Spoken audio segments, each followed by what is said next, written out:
And I'm always interested in bringing new people, especially our younger generations, into our downtown so that they can experience what it is that we experience and that I experience on a daily basis. So, when I was approached about having a tea for our girls, about our girls, for our girls, to celebrate our girls, of course, I was pretty darn excited to do it.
That they have brought with them as well.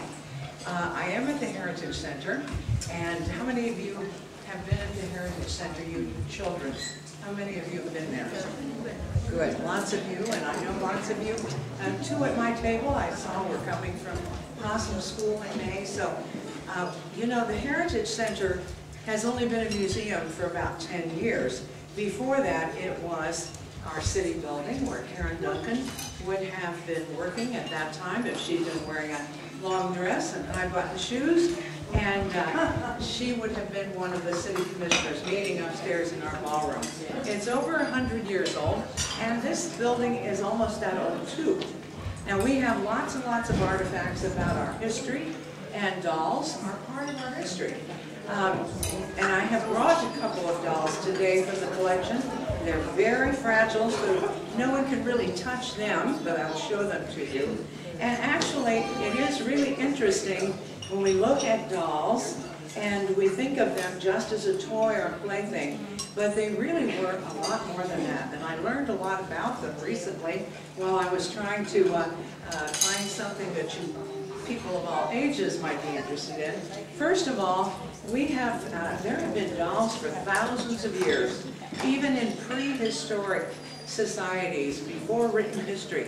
Archaeologists have found dolls of all types of substances. Some of the earliest ones were stone and wood. You can't really cuddle up with a stone doll as well as you might current dolls, but stone and wood. And of course, we're going to talk about other substances as well. But you know, they have found a doll in, the oldest doll that still exists, that survives, they found in Babylonia. It was a Babylonian doll, and that would have been probably present-day Iraq. They have found dolls over 4,000 years old in Egypt, and they have found dolls, all kinds of evidence of dolls in ancient Greece, because in some of the great writing that we treasure as literature, there is mention of dolls, girls making clothing for their dolls. In ancient Rome, we think about all the wonderful Roman ruins when people go to Italy that you can see. There were dolls found in those ruins as well. So they have, girls and have enjoyed them for thousands of years. And not just girls, but adults as well. One of the things that we learned, too, was that we watched a wonderful wedding this weekend, a lot of us, maybe for more hours than we thought we would, because it was so intriguing. We have learned that dolls were made for many reasons, and some of them were what we call fashion dolls, that were really just made for royalty and not for children to play with. But let's take a look first at some of the dolls that the earliest settlers would have used. You know, when this was all wilderness and the Bushnell Building and the Heritage Center were not here, we have people traveling in covered wagons, and they absolutely did not have room for toys at all. So if their parents said, we're moving and it's going to take us 3 months and you can't bring anything to play with, you would not have been a happy camper. Now, and you would have been camping, for sure. So, what they did was, parents did make things for them. They made toys for them, and they made them out of wood. Fathers carved all kinds of things out of wood for their children. One of the most popular, Cop and Ball game, they would carve that for the children. Some of you have played with those and will. They carved something called, that kids loved, called a G-Haw Whammy Diddle. And actually you rub it across this and make the propeller go. And you can't do that and hold a mic at the same time. But they had a lot of fun with that as well.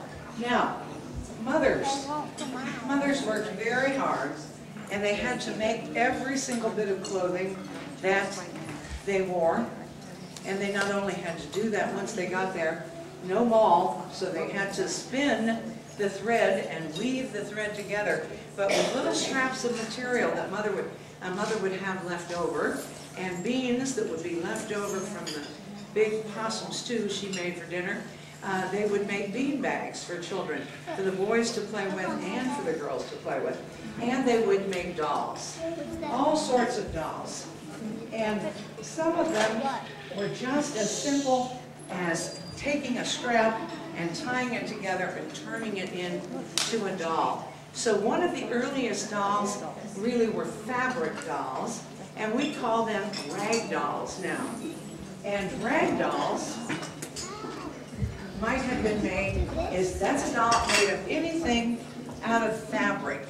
And this is, of course, a rag doll from the colonial period that